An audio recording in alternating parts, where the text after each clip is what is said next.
Em nome do Pai, do Filho e do Espírito Santo. Amém. Palavra da salvação. O salmista diz assim: grande paz àquele que encontra a lei do Senhor. Para ele não há tropeço. Por isso, meu irmão, buscamos esta paz. E esta paz só é possível de encontrar em Jesus. E Jesus é a palavra do Pai que se faz carne. Por isso, quando nós nos dedicamos a ler a Sagrada Escritura, não estamos nos encontrando simplesmente com um livro, mas com uma pessoa, Jesus, aquele que nos traz a verdadeira paz. Por isso eu te convido para aproveitarmos bem este momento de escuta e reflexão. Vamos acolher com alegria a mensagem do Evangelho dirigida a cada um de nós no dia de hoje. Escutemos.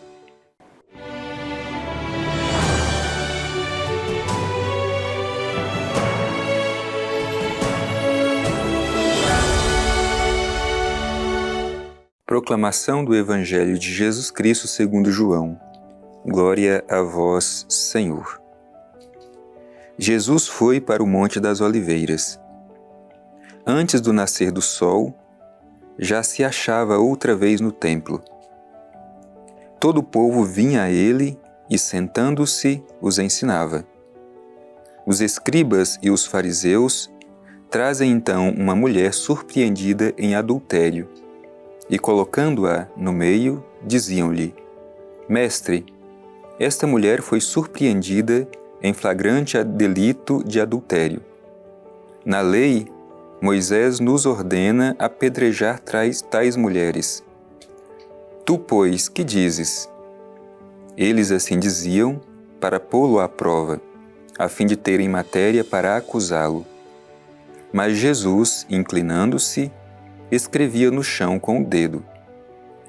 Como persistissem em interrogá-lo, ergueu-se e lhes disse: Quem dentre vós estiver sem pecado, seja o primeiro a lhe atirar uma pedra. Inclinando-se de novo, escrevia no chão. Eles, porém, ouvindo isso, saíram um após o outro, a começar pelos mais velhos. Ele ficou sozinho e a mulher permanecia lá, no meio.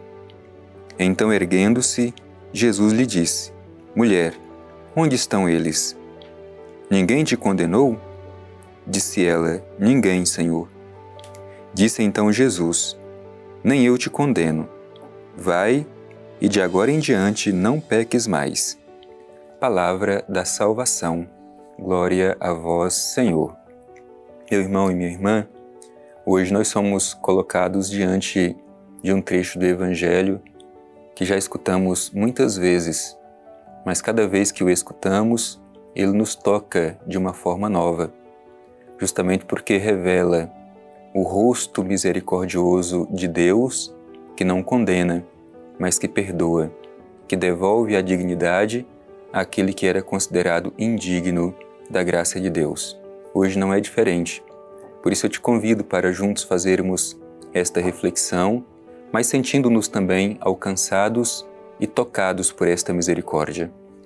O Evangelho de hoje começa nos dando uma informação de um lugar muito importante, com um valor teológico profundo. Logo no versículo 1 diz assim: Jesus foi para o Monte das Oliveiras. E o Monte das Oliveiras no Evangelho aparece várias vezes como um lugar especial. Tantas vezes Jesus vai ao Monte das Oliveiras para rezar. Como hoje no Evangelho relata certamente, embora não diz claramente, mas certamente Jesus foi para o Monte das Oliveiras para rezar. Mas o Monte das Oliveiras também é o lugar da agonia de Jesus. Ali, Jesus sofreu a sua agonia na hora da sua prova final. E foi também no Monte das Oliveiras que teve a ascensão do Senhor. Portanto, é um lugar teológico muito importante. Já mesmo pelo fato de ser um monte na Bíblia, como nós sabemos, o monte não é simplesmente um lugar geográfico, mas o monte é o lugar da revelação e da manifestação de Deus. Em seguida, o Evangelho vai dizer que antes do nascer do sol, já se achava outra vez no templo. Portanto, podemos imaginar que Jesus tenha passado À noite, em oração, no Monte das Oliveiras, e logo de manhã, Jesus desce para o templo. Todo o povo vinha a ele e, sentando-se, os ensinava. Aqui eu gostaria de sublinhar este aspecto de que as multidões, o povo, caminham até Jesus e vão até Jesus com esse desejo de escutar o seu ensinamento, de acolher a sua voz, a sua iluminação. Ao contrário das multidões, ao contrário do povo, existia um outro grupo que também ia ao encontro de Jesus, mas com outra intenção. Esse grupo é formado pelos escribas e os fariseus, que eram considerados os únicos intérpretes da lei, os chefes religiosos daquele tempo. Estes, ao contrário do povo, que ia ao encontro de Jesus para ouvir o seu ensinamento, estes vão até Jesus, mas para colocá-lo à prova. O que fazem então os escribas e os fariseus? O Evangelho diz que os escribas e os fariseus trazem então uma mulher surpreendida em adultério e, colocando-a no meio, dizem-lhe: Mestre, esta mulher foi surpreendida em flagrante delito de adultério. Na lei de Moisés, nos ordena apedrejar tais mulheres. Tu, pois, que dizes? Portanto, aqui coloca Jesus numa situação de muita dificuldade, pois se Jesus disser que tem que cumprir a lei de Moisés, logo coloca em descrédito, porque é como se dissesse, ele não é tão bom como se diz, porque está autorizando que uma mulher seja condenada a ser apedrejada publicamente. E por outro lado, se Jesus simplesmente diz que não se cumpre a lei, ele está publicamente colocando-se contrário àquilo que é o costume judaico. Portanto, de qualquer forma que Jesus respondesse, ele estaria em dificuldade. É esta a maldade do coração dos fariseus e dos escribas. E é interessante porque o próprio Evangelho diz a motivação, o porquê que eles fazem isso. Não é porque estão preocupados em fazer cumprir a lei, a vontade de Deus, mas é justamente para colocar Jesus à prova. E quem é que tem esta função de colocar à prova, de tentar? Desde o início do Evangelho, quem tem esta função de tentar e de colocar à prova é o próprio diabo. Portanto, aqui se manifesta nos fariseus e nos escribas esta atitude, este comportamento do diabo. E o Evangelho vai dizer justamente isso. Eles assim diziam para pô-lo à prova, a fim de terem matéria para acusá-lo. Portanto, como a gente ouve lá no início do Evangelho, quando diz que o diabo coloca Jesus à prova e depois de Jesus superar as tentações, o Evangelho diz que o diabo foi, mas para voltar no momento oportuno. De tempo em tempo a gente vê este modo de manifestar-se do diabo, mas em grupos específicos. E aqui o diabo se manifesta nos escribas e fariseus, aqueles que tentam, aqueles que querem colocar à prova. Também não é diferente, porque hoje ele pode se manifestar, e às vezes, em pessoas que estão dentro da igreja, como eram os fariseus e escribas.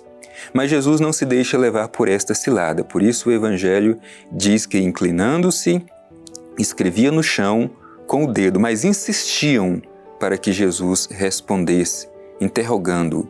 E aí então Jesus faz com que esse tipo de pergunta se volte para os próprios fariseus e escribas com esta interrogação: quem dentre vós estiver sem pecado, seja o primeiro a lhe atirar uma pedra. E, inclinando-se de novo, escrevia no chão.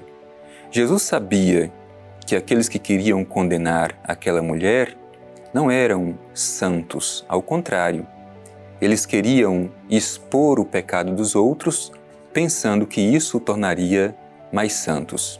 Aliás, este também é um risco para nós hoje, por isso cuidado.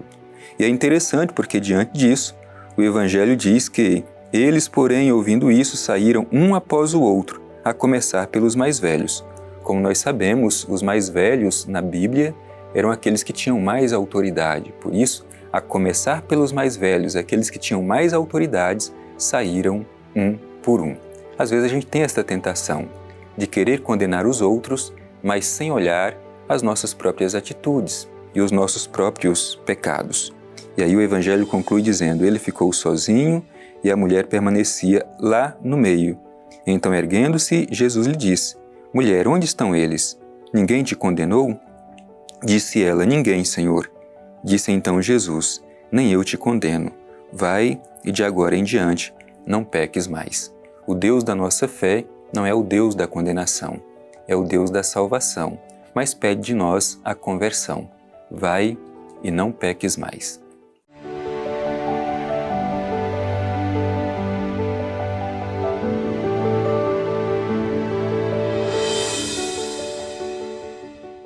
Meu querido irmão, minha querida irmã, o Evangelho de hoje nos convida a fazer uma experiência diferente de Deus.